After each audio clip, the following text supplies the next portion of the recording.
So Matt enjoys fail videos. I like watching stupid people do stupid things. He loves this. He can watch this all day. This is what he does when he's on the toilet. What is the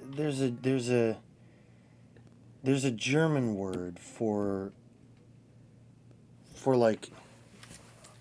the pleasure of seeing other people's suffering. I don't know the word. I know what you know what I'm talking about. I know what you're talking about, but I don't know what the word is. I'll just look it up.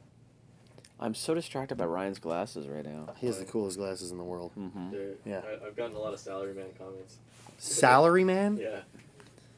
Like the boring Japanese man that like goes to work to provide for his family, works himself to death basically. Is that what you're doing right now? Working yourself to death? No. Pleasure in others' misery. Yeah. Schadenfreude. There we go. That's why I watch fail videos. Schadenfreude. He's a sadist. Yeah. It's just instant karma. Like, you can do something stupid and you get hurt. I'm glad someone was there to film it for the world. So like what we have with these cameras. Yeah. Oh yeah. Like, we film you doing stupid things all the time, and we don't release it to the world. Not yet. One of these days, there's gonna be a blooper video. There's gonna be a blooper video with all the things that Matt says that you don't see. No, let's not do that. Okay, guys, welcome back to the Not Don't So change Round the Table. Don't change the subject. We're back in the studio once again. Don't change the subject. George, how you doing? I'm doing pretty good. How about yourself, Matt? We've refilled the helm of reasoning, so I'm good. I'm excited to answer. This is episode 103. 103? 3? 2 or 3? Yeah. Like that. No Miguel today. Yes. Miguel is at Operation 34 with Shades. I wanted to go too. You're good to go to Faded Giant. That's more than... You didn't really want to go. I really did. You never said that. I did. No, you didn't. I did. Okay, well. Gentlemen. I don't remember when this conversation. Shut up, Ryan. I said it. No, because I was asking you guys about events. I did want to go, but I wanted to go to Faded as well. That's what I said. As I said choose, and you chose Faded. I didn't want to have to choose. You guys know how the thing works. I'm all thrown off now. George, start us off. There you go. Wait, am I starting? Yeah, I gave you a question. It's a All right. giant piece of paper, obviously at the bottom of the page. Radioactive Gaming asks, question for all of you. What is your ideal/dream airsoft field? Give details like what specific places, buildings, obstacles, and etc. Also, it's etc. with a T, not etc. with an X. There's no such thing. You shouldn't be pronouncing it that way. And Grammar Nazi Matt. It's the internet. I prefer the term grammar socialist. It's the internet. Grammar national. Grammar nationalist. All right. Really quick. So Matt's dream field is obviously just Airsoft Playground. Actually, doesn't sound bad. Yeah. Like maybe a longer or something. Well, no, right. Like if it was wider by like 1.5 times. And didn't have poles that you could run into. Something about those lanes worked really well. So I'm That's just true. saying longer. Oh, yeah, okay, yeah. Like not wider, just longer. And I have a better answer for people that. Okay, what's your better answer? For those of you that are familiar with video games and computer games, might be familiar with Counter-Strike maps. So you want to do Dust too? Aztec. I want real-world Aztec with multi-level. That'd be pretty cool. Very wide open. With a drawbridge. We just can't. We can't trust people not to be stupid enough to jump off the bridge. No, you only lose a few health if you jump off. yeah. So we're all playing. All we hear is like, oh. He's still in the game. He's down to 4 HP. Yeah. That's a pretty good answer. Let's see. I think it'd be really cool. I don't know how it would work, but the game room from Ender's Game, both book and movie, would be so cool. Zero gravity. Yeah. Oh. Enemy's gate's always down. You know, like yeah. Such a good book series. Not just book series. Was it Ender's Game, Ender's Shadow? Ender's Shadow is one of my favorite. Yeah. And Shadow the Giant was actually like Bean was one of my more favorite characters out of that movie or that book series. Yeah. And that's kind of why the movie was a little disappointing to me. The movie was awful. It wasn't bad. Okay, you and my friend Jason say it was bad. I don't say it was bad. Think about it this way. It took them so long to get that movie just to scream. Right. I feel like if they had just done an animated version of that movie, it would have been so much better. Maybe. Who knows what they're gonna do with the rest? But Yeah, I mean, yeah. that we could. Wait, are they making more of them? I don't know. I don't know how well it did. The rest of them were pretty slow. Yeah, no, some of the Ender, especially the ones with Ender, are really slow Like books. mostly politics, right? Like, Yeah. I read one of the books out of order, and I regretted it. Why would you do that? Because it was in the high There's a school reason library. Orson Scott Card wrote them in order. There was they were in the library. I was like, oh, I know Ender's Game. This is gotta be the title. Okay. But Ender's Shadow and Yeah. the other one after that. Yeah. Shadow of the something. Shadow of the Hegemon. Hegemon. Yeah. Sounds like a Pokemon. There's some really good ones. Definitely check it out. It's just a bush. We're All right. we're talking about books. Good question. We're passing knowledge. Good question. That would be cool. Zero gravity. I know. Rex Demeanor asks, "Hey, insert. I play at a large field, so communication is key. Many people have radios with them at games, but do not use them. Any tips on how to encourage more communication and use of their radios?" I have a radio. How often do I turn on my radio? Okay, step 1, charge your radio. Oh yeah, hey, I gotta do. Step 2 is one thing that annoys me, and this is actually one of the reasons why my friend invested into private channels, obtaining licensing for special frequencies, was because he couldn't stand external chatter on regular your standard GMRS radio channels. Right. So, if you're going to use a radio, learn to use the radio. Don't say, hey, he's over here, or I'm over there, right, or the guy's on your right. That doesn't help anything, and it doesn't. I don't personally think that radio communication on a squad level really makes a lot of sense unless you're separated by large amounts of space. Right. And with regard to getting more people to use radios, I think if you foster the environment where people are using them properly, there's much greater incentive for people that have them to start using them. Because I would argue, much like George pointed out, most people end up not using their radios because there's so much external chatter that doesn't need to be happening or that is not useful, that the minute you really slim it down and streamline your communication in terms of the words you're using and the way you describe what's going on around you, there's going to be a lot more people that will be interested in using it versus, he's over here, he's over there. There's three pieces of advice for when it comes to good communication on a radio. Number 1, think what you're going to say before you say it. So already have in your mind exactly what you're going to say, but take your time, okay, this is what I'm exactly going to say before I say it. So if I'm going to say, hey, there's a target 100 meters out, be advised, you word how you're going to say it to the person you're trying to say it to. Usually I don't make those kind of things, I don't point out people's locations usually over radios. It's more of just getting intel on where a regrouping is or where reinforcements are needed, or that'd be my advice. Number 1. Number 2 would be to try to keep it as short and concise as possible. Say as little as you can with giving as much information as you can, and avoid using words like and using ands. Just keep it really short and concise. And number 3 would be, if you need help of learning how to talk very efficiently on a radio, you could check out, I know some people have done this, go watch America's Army videos, the video game. Go watch YouTube videos of people playing it, especially old Army people who play it. And they still use really good comms. You could learn a lot from comms just by that, believe it or not. I did not know that. I learned that from some other dude. So I mean, just play it on, just listen to how people talk, and you can be like, oh, wow, that's how you say this, or that's how you address that. And it's kind of cool. It's a really good piece of advice. Matt's gonna spend his whole bathroom visit, instead of watching fail videos, he's gonna watch America Armies. Oh, dude, I found a new however thing you to say watch. that game. AA.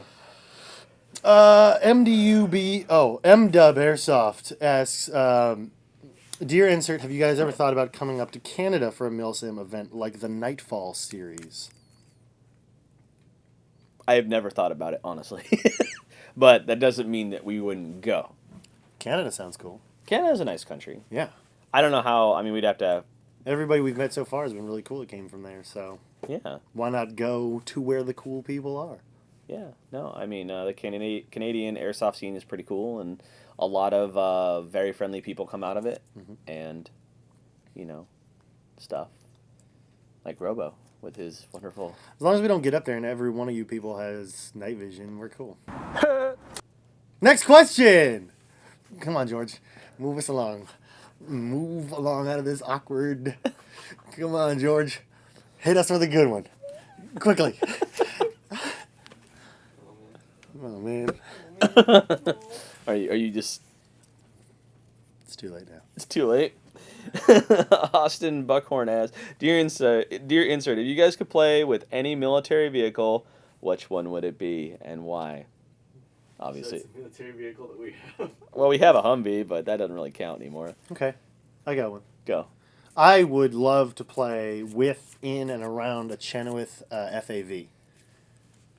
If you don't know what that is, it's the dune buggy looking vehicles Yeah. that they almost look like a sand rail, but they're a little bit lower to the ground, and they usually have like a rear cage on them that can support a gunner on it, and they've got tons of room to store extra gear, and they're plenty fast. So like in the Army now?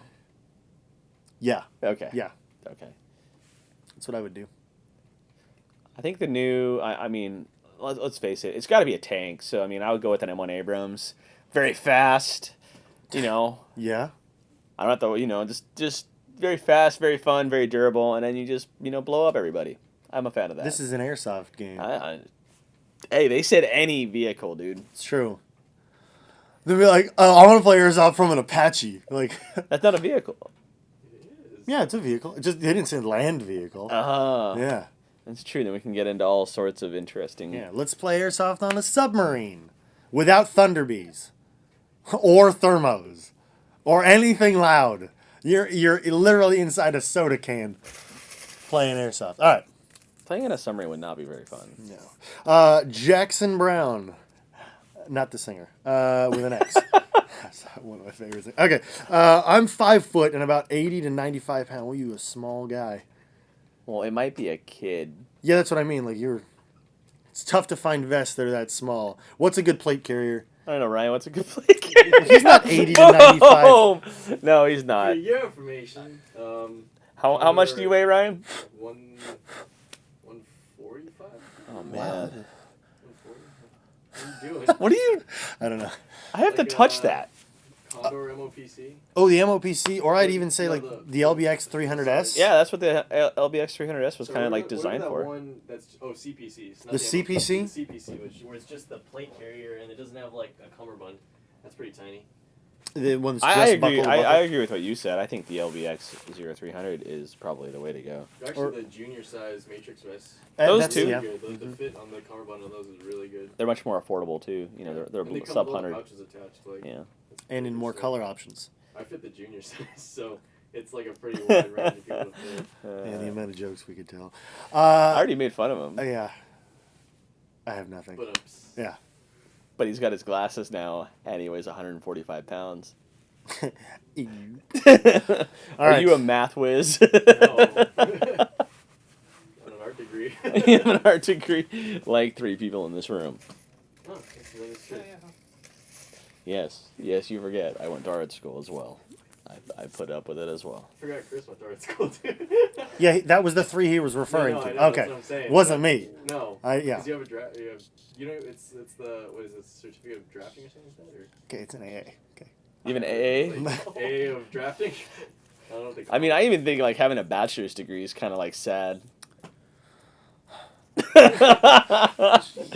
Sorry. It's cool. Sorry. Right in the. It's cool. I'm gonna go get some aloe vera. It's okay. Ask the question, George. But it's way more fun to watch Matt just kind of get angry. I can see he's like, man, George is being such a jerk to me right now. It's because Miguel's not here. That's actually true. We don't. By the way, we don't hate Miguel. I saw a lot of comments of like, why do you guys hate Miguel? We don't hate Miguel. No, I love how the question was like, why are you guys so mean to Miguel? Also, I find him annoying. And I was like, well, then you understand already. You've Yeah, answered he's your just own question. he's like the little brother. We just pick on him. the little brother that's my age. I know, isn't that funny? Yeah. Okay. I can't wait till you two turn 30. Kevin Cannon asks, what would you say to someone who thinks airsoft is immature? Love the show. I refer them to Miguel at Evike.com. Or Evike Miguel on Facebook. On Facebook. Yeah, direct your questions to Yeah. Why would you, what all right, seriously now, what advice would you give? Because I think airsoft is very immature. Like, it doesn't matter what facet of it is, it's fun. Like, there's nothing wrong with it. I'm not making fun of it by saying it's immature. Yeah. I don't see that as a negative. But at the same time, like, I invite anybody who criticizes airsoft to play for just a game. Because it gives you an appreciation for really the amount of physicality it takes to play airsoft and the amount of strategy that's required. And it really is more than just plinking BB guns at your friends in your backyard. There's so much more to it than that. And so anytime I hear people criticize airsoft, I invite them to come play. And if they're not interested in playing, kind of explain what I just have about, it really is more than just shooting each other with BB guns. There's strategy involved, and yes, dressing up in uniforms and gear, adds to the pretend part of things, but it also, it's useful. It gives you protection, and it gives you a way to carry the gear that you use in the game and things like that. So it's not just LARPing. It's LARP. It is. Yep. And it's enjoyable. Yeah. I mean, that anybody who says that airsoft isn't LARPing, I don't understand, because it really is, in my opinion. The only form of airsoft I would say that isn't LARPing is maybe the training side of it. And Speedsoft. Okay, nobody's LARPing in Speedsoft. Yeah, right? It's more right, like Ryan? It's more like a sport than that. I'd say, because you're not pretend. You're just going out there with your B backpack, and shooting high capas at each other. Yeah, sure, that's fine. Yeah. Nothing wrong with that. Came to Merc Fools and chew bubble gum. And I'm all out of Merkins. Merkins? Was that? No. I haven't read it. No, I read the immature. I read the immature did you? one. Yeah, I just read that one, the immature one. Okay. The random 849 asks, Dear Insert, do any of yous have real steel firearms? And if so, what do you have? Matt. Yeah. Matt. I don't own any firearms. Chris is about to purchase 3 days away. 19 or 17? 19. 19 master race? Yeah, 19 master race. Yeah, I know. I've realized I can't criticize. I wish I had a 19 instead of my 22. Oh. I liked shooting your 22. I thought it was great. I just don't like 40 anymore. Like, it was cool when I what? Let's just convert the barrel. I'm just too lazy. It's just my home defense gun now. It just sits in a safe and never gets shot. And then I have a Glock 34, Nighthawk 10.8, and my AR and a Beretta over under. So George doesn't have any guns either. Is that a joke? It was a joke about because you obviously do. There's some other people in the marketing department who have a lot of firearms, but like I'm not even on Sam's level. Like Sam has. I don't know anybody that's on Sam's level. Sam has a lot of interesting, cool firearms. Yeah. And Kevin Taisei has a lot of. I actually do. It's a 22 hunting rifle. Yeah, I do have a gun. I just don't. It's a collectible thing. There was like a family heirloom. I understand. You just don't tell people. And then when my father passes away, because they're like, oh really? When my father decides to pass on the heirlooms, then the collection will grow dramatically. Yeah. With all the old history stuff. Yeah. Hopefully also some heirloom tomatoes. What? Reading a will and just like, and the tomatoes go to George. There's I'm the only son in my family. I have a sister, and that's you it. inherit the tomato. The weapons go to your other family. Wait, why is he like an old? Because so imagine reading the will. Like with a Maybe my parents' lawyer is pretty young. You ever think about that? No, I'm not imagining like what's realistic. I'm imagining what I'm playing out in my mind with this like old dude. Like, why are we talking? I don't know. This is getting weird. This is getting weird. Cool Gameplay episode. Keepers asked, "Have you ever caught a BB that was shot at you? Have I ever what? You ever caught a BB that was shot at you? Like not with my hand. You're going down for a touchdown pass and you grab it. I caught one with a pair of goggles once. Yeah. Oh yeah, it went. Yeah. Went. Into my goggles. Caught it with my face. The nose gap is an always consistent problem with. Everybody's nose is different, you know. Have you caught one in your mouth before? I haven't. Oh wait, I think you did. but it didn't hit my tooth. It like No. I caught it in my mouth. That's right, I did. I've caught two with my face. I have not. I've actually been really fortunate. I haven't taken too many bad hits to the face. I've taken a few. Most of them were accidental. Yeah. Like there was one I got hit at CQB field, like right underneath the mesh, like right here, from Michael Brown's GBB, and he was shooting at somebody else, and I just happened to be crossing. Oh, okay. Yeah, I think that's it for stellar catches. I'm gonna try to do that now. I'm gonna try like next time somebody launches a football at the Humvee, I'm gonna try to like grab the Nerf football and like That'd be cool. I'm gonna and run it in for like a touchdown and spike it. Yeah. Troy Nittler asks, sports like baseball and hockey. Hokey. Never played hockey. You never played hokey? No. What about what? What about hokey? Have a very It's not a distinct. sport. What the hell question? Okay, hold on. Troy Nittler asks, sports like baseball and hockey have a very distinct smell. Yes. What smell would you say Airsoft has? I got a good answer for this, but what would you feel like? I mean, you don't. Okay, imagine. All right, you played soccer for a long time, Oh yeah. right?